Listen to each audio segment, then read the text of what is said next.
I know both of you have oftentimes played leading men in a lot of films, and not necessarily in thrillers, though. You know what I mean? You guys have been leading men, romantic leading men in other types of films. Do you enjoy doing the roles in the thrillers, or do you like being the romantic leads? And for Omar, I know in Traffic, you were the person being hunted, but this time you were the person doing the hunting. And which one do you enjoy the best? Ooh.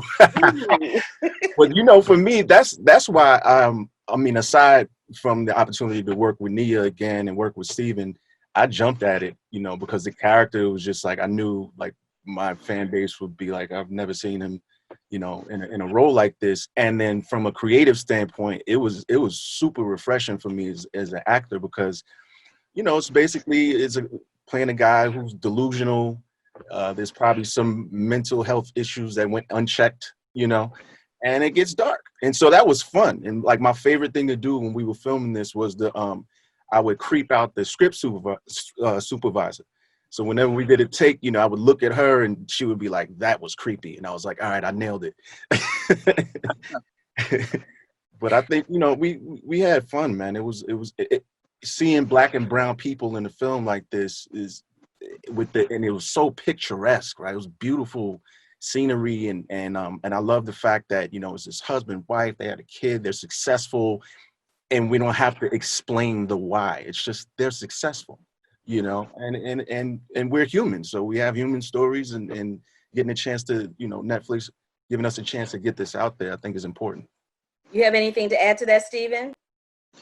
Yeah, I don't know if you saw it, but I did a thriller called "Till Death Do Us Part."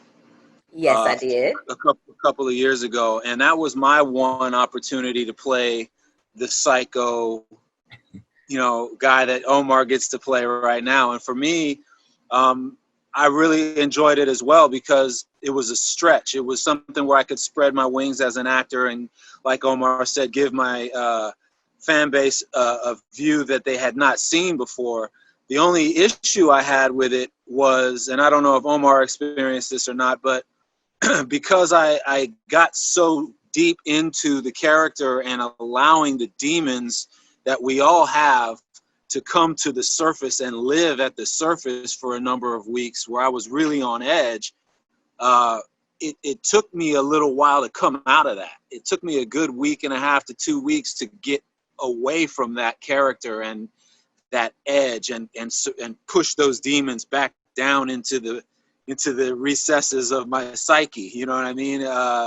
So as much as I liked it, I said I would never do it again, just because this guy was he was a wife beater. He was a little bit more domestic violence guy than what we're seeing. And then actually, now that I think about it, Omar's character was that in his previous engagement as well. But I didn't like my character at all. And that was kind of interesting, having to go to work every day and play a character that I absolutely despised. You know, that was weird, but it was fun to have the stretch. Omar, did it take you a while to come out of this character, or was it pretty easy? It was.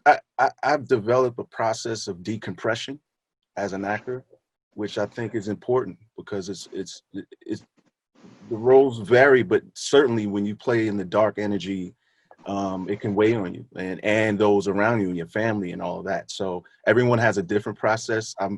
This one, it was just like, all right, I have to really focus on decompression and get it back together. And besides that, my wife would just knock me upside the head back into reality. So I was like, all right.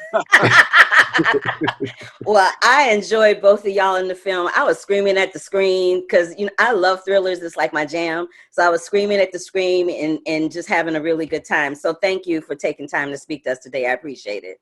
Thank you. Thank you. To keep up with the Curvy Critic, like our page here, click that subscribe button, and click that bell for notifications. Love, peace, and hair grease, y'all.